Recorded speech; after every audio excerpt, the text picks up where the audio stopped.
Good day, Sacramento. It's a new year, and if you have some new fitness goals for the year, well, here's someone to look up to. Well, I guess look down a little bit. Hey, meet Jellybean. She is 6 years old. She is 9 pounds, and she is not just a marathon runner. She is an ultra marathon runner. This is her person, Andrew. So you got her from Bradshaw Animal Shelter how many years ago?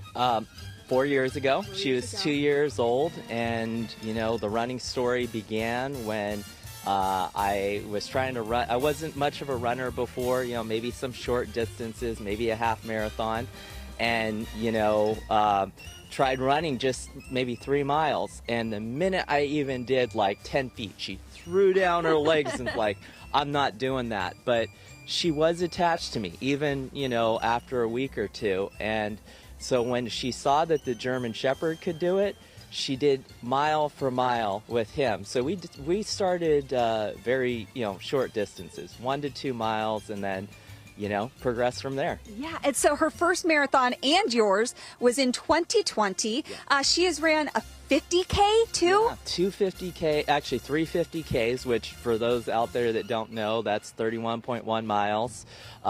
You know, and it's not about the speed when you're doing ultras, it's about just finishing. So it took us about 8 hours in trail doing that. So yeah, I just can't imagine people's reactions when they see, you know, they're running the hardest race of their life and they're seeing this chihuahua just crushing it. And she loves it too, doesn't she? She loves it. And you know, the emotions of people at first is no way that's going to happen, or he must have carried the dog or picked it up somewhere.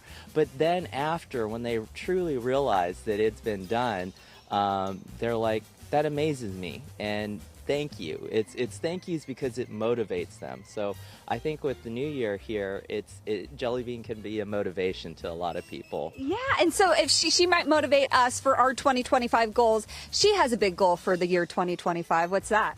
So there's no small dog record for a half marathon or full marathon.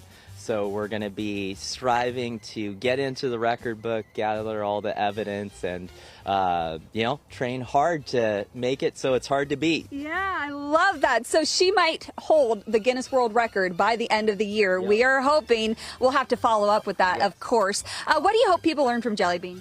That you can't judge a book by its cover. That, you know, if you know, people see this small dog and say she can't do something, but if you put in the work, if you're consistent and just showing up's half the work. So that's my message, that if Jellybean can do it, you can as well. Hey, all it takes is a very little inspiration, isn't it? We want to see her run in real time just because we know how speedy she is and how much she's done. Look how much she's dying to go. So we will let her go, Jellybean, go, go! Oh my gosh, look at that. Where are you going, Jellybean? By the way, if you want to run with Jellybean, they are part of Fleet Feet. On Tuesdays, they do the Sackyard Running Club with Fleet Feet, so you can see this local celebrity there as well. I can't believe how fast she just went. That was awesome. Look at her. I don't know if the sun's in your eyes, but she's coming back. She's coming back. She turned around. That was hilarious. Back. She turned around. She missed us. She lapped you, is what she did. So yeah, she did. You know, humans have longer legs, so she's running like 7 marathons when he runs a marathon. Look at her go. Wow. Thank you, Molly.